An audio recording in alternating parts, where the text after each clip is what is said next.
Chapter 6. So when do I get to go? The warden waited backstage. Paul Heyman was there. You? He thought. It depends.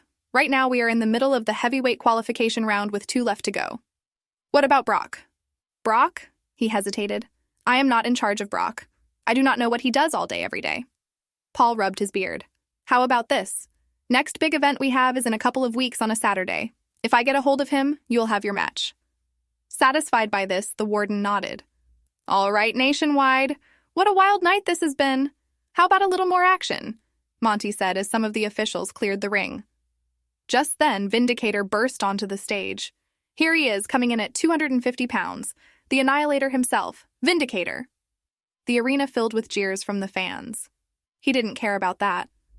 All I'm here to do is to get rid of Juan, or make his life a living hell, he thought. And his opponent, weighing in at 245 pounds, he'll ask you, what time is it? Hammer time, the audience responded. He is Eli Hammer. Eli Hammer was about 7'5" tall. He had a massive sledgehammer that was slung over one shoulder. He wore black boots with silver buckles and black pants. He was shirtless. He raised the hammer with both hands and struck one of the posts. It made a loud, thunderous sound. That got your attention. Nationwide arena. More cheers in response. I have been waiting for this all night. He moved from the podium to the ring as he spoke. So, Vindicator is it? Vindicator nodded. You don't say much, do you? Vindicator shook his head. Then he turned to one of the mics. I do not care about your theatrics, Hammer, Vindicator said flatly. I'm not performing for you. Tell you what, audience? Let's give this guy some action. The crowd roared as the bell rang. The 2 opponents faced each other. Hammer struck first with a knife hand strike to Vindicator's mask.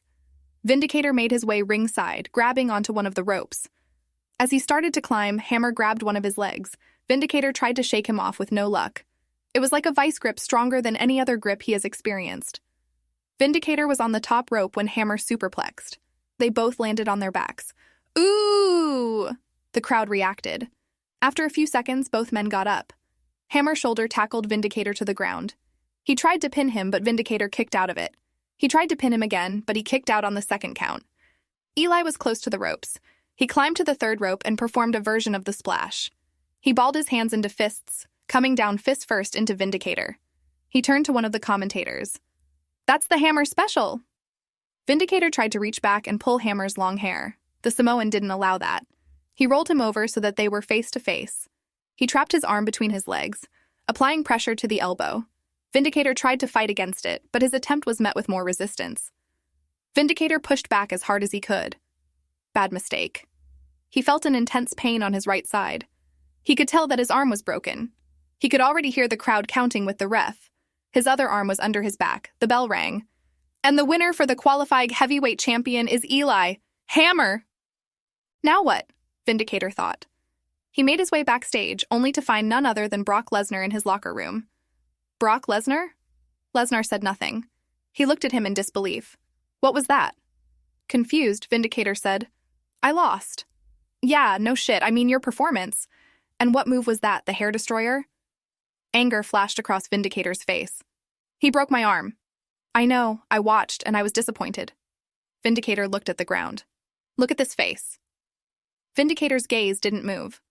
Look at this face. That got his attention. As of now, you have no wins to your name. What about that match with Spartan? Lesnar shook his head.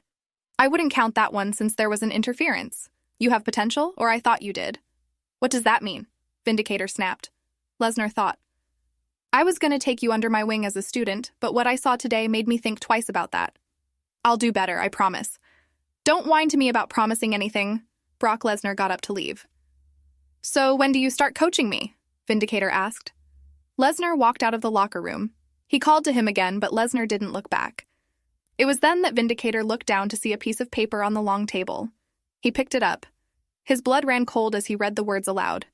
Hell in a Cell. I'll be there. Hell in a Cell would be in a couple of weeks. Already, this would be the career-defining moment for all the new wrestlers. A sinister smile crept across Vindicator's face. See you there, Spartan. It's time for the main event. These men have fought their way to get as far as they did. This match is the heavyweight champion match. Buckle up and get ready as the Warden and Eli Hammer face off for that hunk of gold. The stadium erupted into cheers. Eli Hammer jumped in front of Monty and took one of the mics. Oh yes, that's right, Monty. I am ready. That hunk of gold is going to look so damn good around my waist. The warden, I hope that you're ready to kindly give that over to me. Warden smirked. Not a chance. I won't be so kind about it either. All right, gentlemen, let's get this started, Monty said. I want a clean match now. No tricks, the ref said. The men faced each other as the bell rang. The two charged into each other, flying in opposite directions. They quickly recovered. Eli Hammer attacking with an elbow strike. The warden blocked the strike and went in for a headlock. Hammer danced out of the way. Hammer appeared on his left only to meet a clothesline, sending him into the ropes. The warden made his way to the top. He flew through the air straight into Hammer just as he was about to get on his feet. Hammer grabbed his waist as he stood up, returning with a German suplex, landing him on his back. The warden stood up, but Hammer was relentless. He sent him flying with a Samoan spike, which was a thumb thrust to his throat. He hit the ropes. Eli Hammer climbed the ropes only to come down with his hammer special. Warden lay there for a moment. The ref came over to grab his hand. Warden squeezed his hand and got up. Warden came back with a spear, his hands out in front of him. He charged into him. It was like a charging headbutt with his hands in the shape of spears. This move sent Hammer flying into the ropes. The warden flipped into the air, landing on the scone rope. He grabbed Hammer, climbing the rest of the way up. Superplex. Hammer was down. The warden climbed the rope, hitting Hammer with a splash. Now for the pin, the warden thought. He locked his arms and legs together and pushed down. 1, 2, 3! The bell rang. And your winner of the heavyweight championship is the enforcer, the one and only warden. The crowd cheered as the warden pumped his fists in the air. He shook hands with Hammer as he made his way to Monty. Monty felt on the podium and found what he was looking for. He handed the heavyweight belt over to the Warren. Thank you all for helping me continue my story. This will be one of the many steps to complete my story. You know what's up next, right, Monty? Monty nodded. Indeed, I do. I believe it is Hell in a Cell. I'm very excited to be there. Well, before we leave, let's look at what's going on backstage. The warden was about to go to his locker room when Spartan signaled over to him. We're having a meeting. Why? The warden asked. I don't know. The Rev wants us all to meet, just the 8 of us. Okay, then. They all met in Eli Hammer's locker room. The Rev was at the front. Link was there as well. My brothers, the Rev started. Can you just cut to the point? A man named Ray Parker looked impatient. He was covered in tattoos. I would like to gain some brothers during my time here. Duncan walked out of the room. I already told you I don't work with goons. All right. I want to give some of you a chance to follow me. I understand that some of you don't have any interest in following me. Hear me out. The men listened intently. He pointed to Vindicator. I know you have beef with Spartan. He is the thorn in your side. He is the plague of your existence, and I know you want him to pay. If you follow E, I could make that happen. If I win the undisputed champion against Link, we could share in the glory. Vindicator thought of this. Will Spartan be at the finals? I will make that happen. He turned to Ray Parker. You have not a name to yourself. Nobody knows who you are. I could make you famous. Just follow me and you will be famous. Ray Park had his doubts. Really? Haven't you forgotten WrestleMania 40? What happened to Roman Reigns and the bloodline that he worked so hard to build? Link took it all down when he defeated him 10 years ago. There better not be a bloodline part 2. The Rev shook his head. Things were different when the tribal chief ruled WE. I'm not the tribal chief. Ray Parker looked to the Reverend. Then he looked to Vindicator. All right, I'll follow you.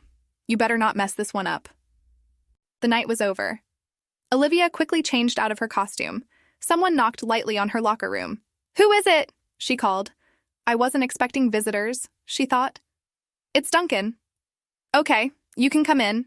He opened the door. He sat on the bench next to her and put an arm around her. Cameras are off, he said.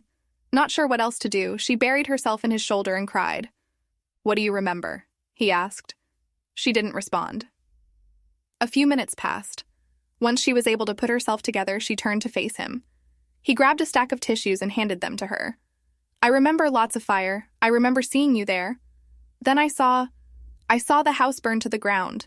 I think I almost died or something. There's more to this story. Tell me what you do remember. 3 years ago, a few months back. I got the internship, Olivia called Duncan. Awesome. I knew you would get it. I have one problem. Yeah, what's that?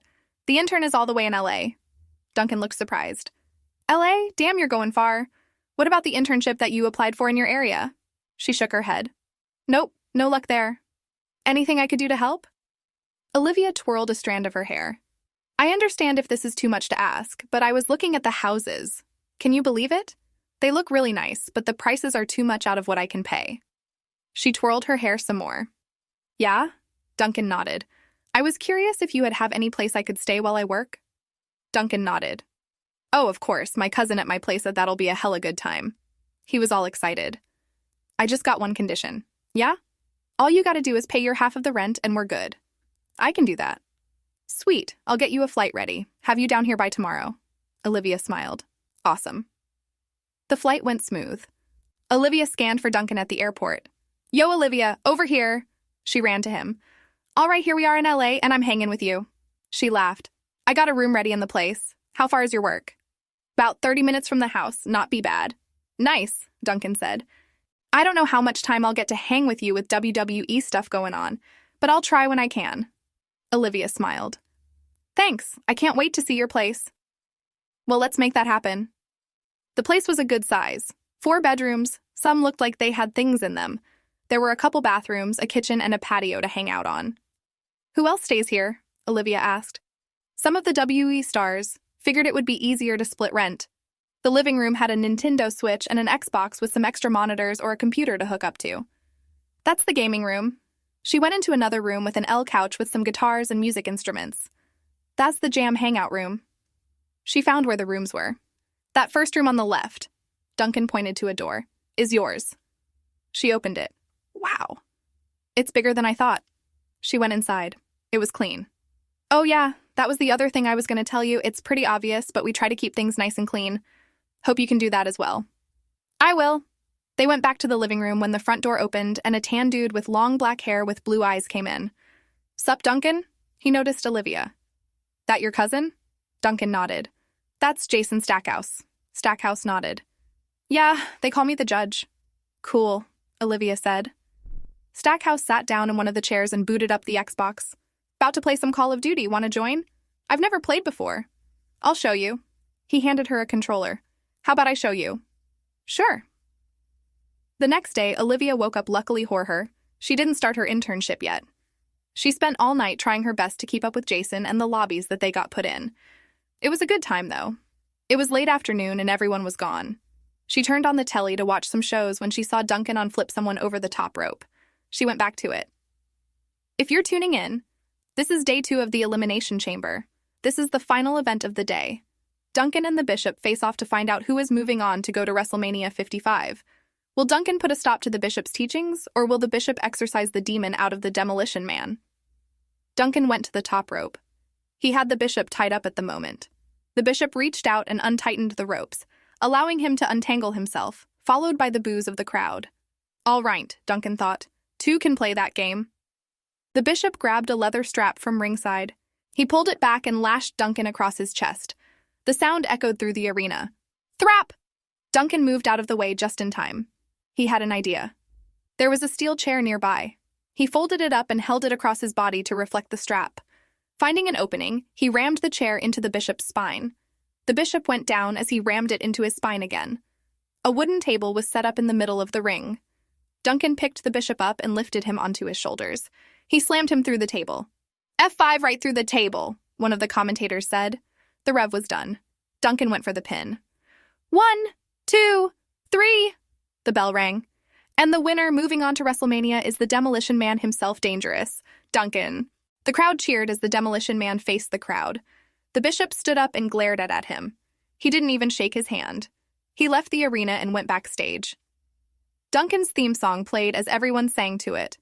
All right, everyone. In a couple of weeks, WrestleMania, the biggest 2-day event in the WWE Universe, will be held in Greece in the Grand Coliseum. So tune in for several big events, but most importantly, the new undisputed WWE Universal Champion will be decided. Let's check in with the Bishop backstage. The Bishop was talking with Paul Heyman. I must win this one, wise man. You must understand. I do understand, my Bishop, but there are limitations to your power. I have my followers. I could use them to... Heyman cut him off. Not outside the WWE Universe. Whatever you do is on your own time, not my time or anyone else's time. Could I do a rematch, my wise man? Paul thought for a bit. No rematch. The Bishop tried pleading with him. Not tonight, not in Puerto Rico, not at SummerSlam, not at Hell in a Cell, not at Royal Rumble, Not in Madison Square Garden, not in San Francisco where life does exist in California. No, no, no, no, no. He was yelling at him at this point. You should know this, my bishop. I could get you fired, you know? The bishop shrugged his shoulders. You're just my agent. Not only that, I have connections with the officials to boot you out of your spot. You're lucky you get to show up to WrestleMania. I want more. Whatever you're about to do, I heavily advise rethinking it. I am not responsible for what you do outside of my time. What should I do? What should you do? Do nothing. Absolutely nothing. You got a spot to watch the event. I already told you that whatever you do outside of my time. Heyman gathered his suit jacket and walked out of the locker room. Have a good day, sir. Olivia's internship was going pretty smooth. She collected some samples, got to study some exotic animals, and confirmed the existence of the Mothman. There were some kinks to work out, but they were quickly sorted out. One day, Duncan came home. It was on a Friday before WrestleMania. Check this out, Duncan. You might be into this kind of stuff, but do you like cryptids? Duncan smiled.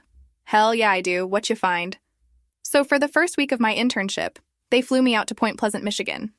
They said that they think they found something interesting. Took me about a few hours to get there. We set up camp in a forest. Then we started recording on our GoPros. Nothing really happened until our little group reached a clearing. Just then, something flew over our heads and landed out of range. It was amazing. I have a video to show you. All right, let's see it. She connected her computer to the telly. They both started watching the footage. There were about 4 other researchers, a couple women, and a couple of guys. The forest was dark, but the GoPros lit the area the cameras shone. The forest was quite thick with researchers having to move random foliage out of the way. After a couple of minutes, they came to the clearing. I see something, one of the researchers said as she pointed up. One of the GoPros caught a shot of something. Whatever it was had landed on a tree branch. The head researcher was about to say something, but refrained. Olivia's GoPro spotted the creature. Oh my, she whispered.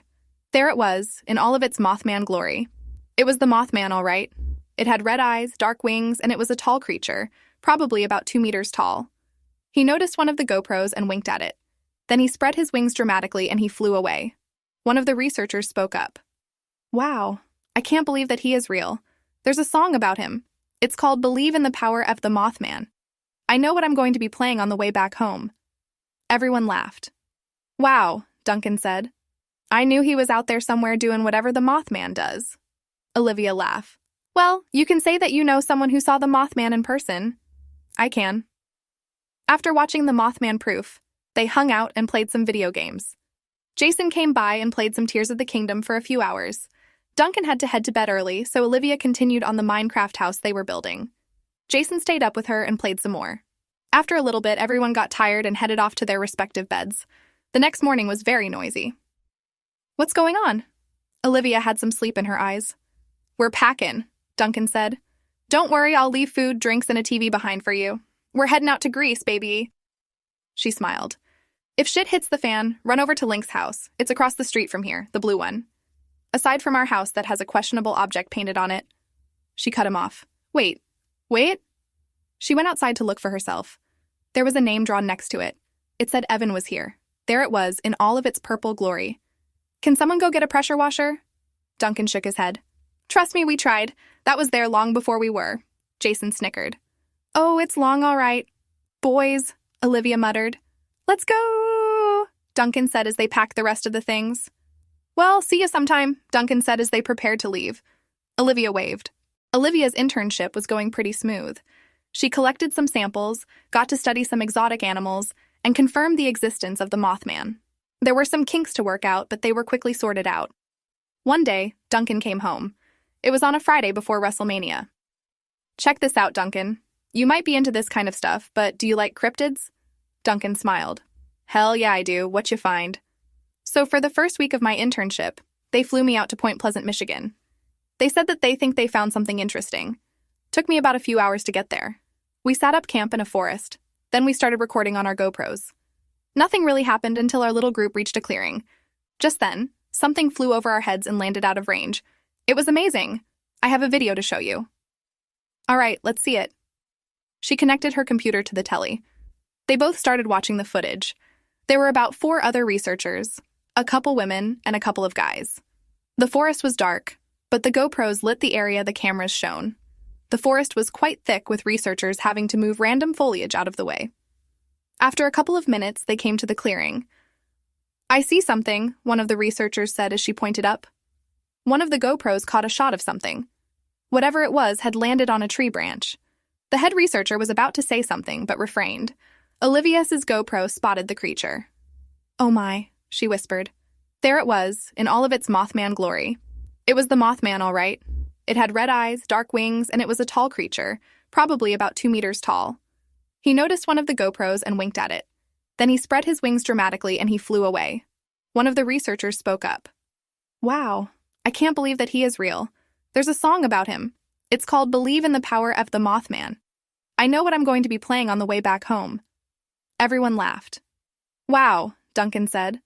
"I knew he was out there somewhere doing whatever the Mothman does." Olivia laughed.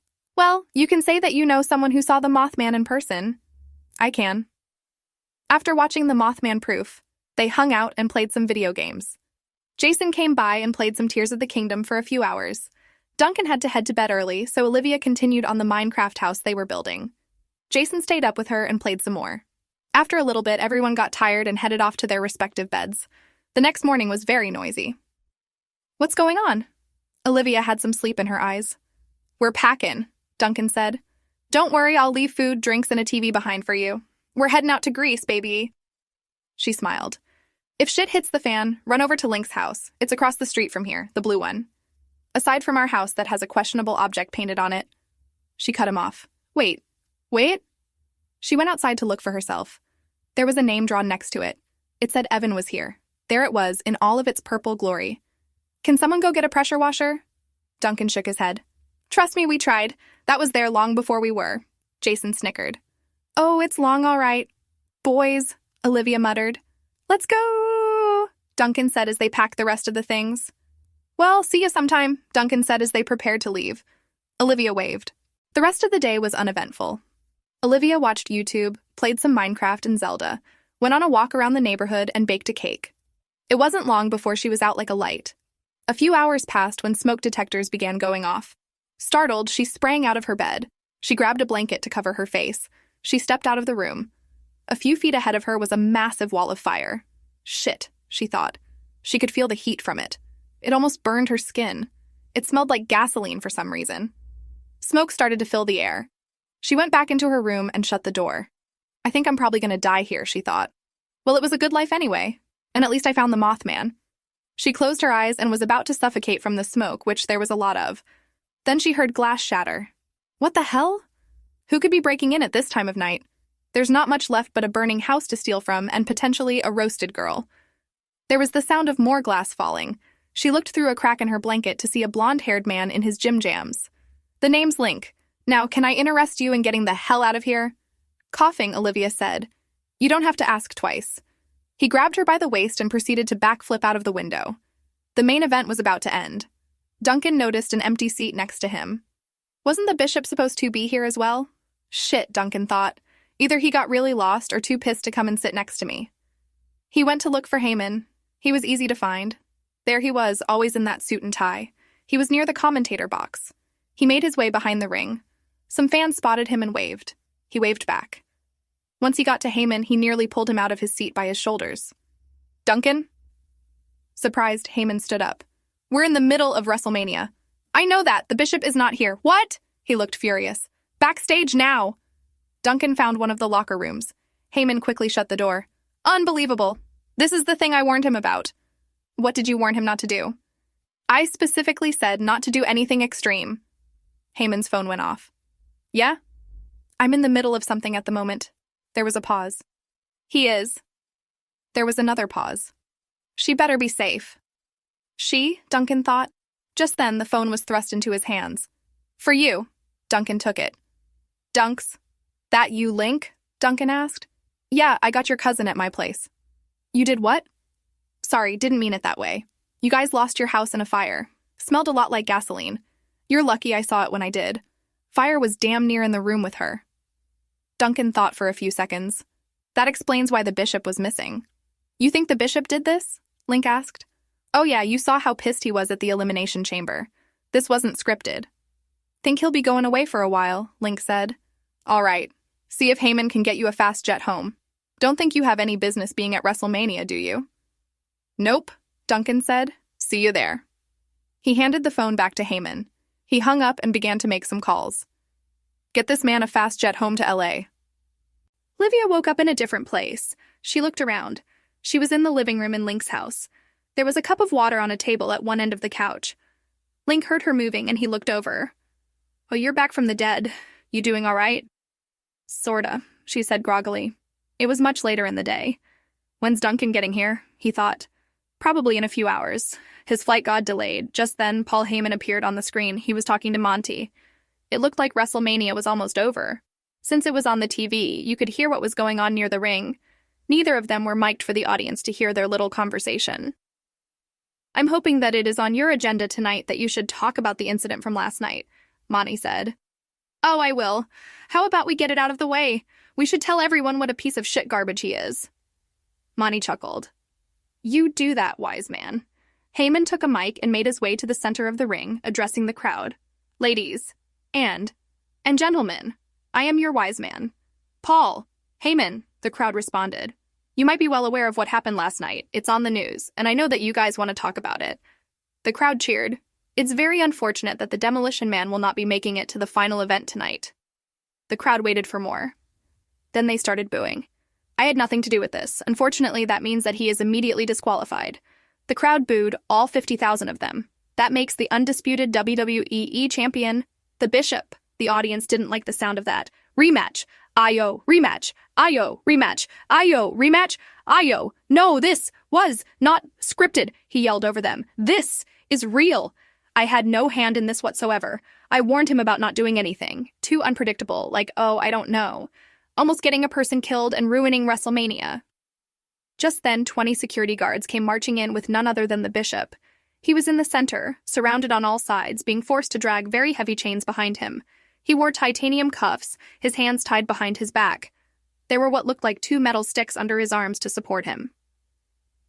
When he fell, the men picked him up and threw him in the middle of the ring. One of the guards spat on him. The crowd went silent. You know, Paul Heyman began. I thought I warned you about this, in fact. He paused. Give me one reason to bail you out. He thought. I want that money and I want more followers, wise man. The crowd went silent. You know, Paul Heyman began. I thought I warned you about this, in fact. He paused. Give me one reason to bail you out. The Bishop thought for a minute.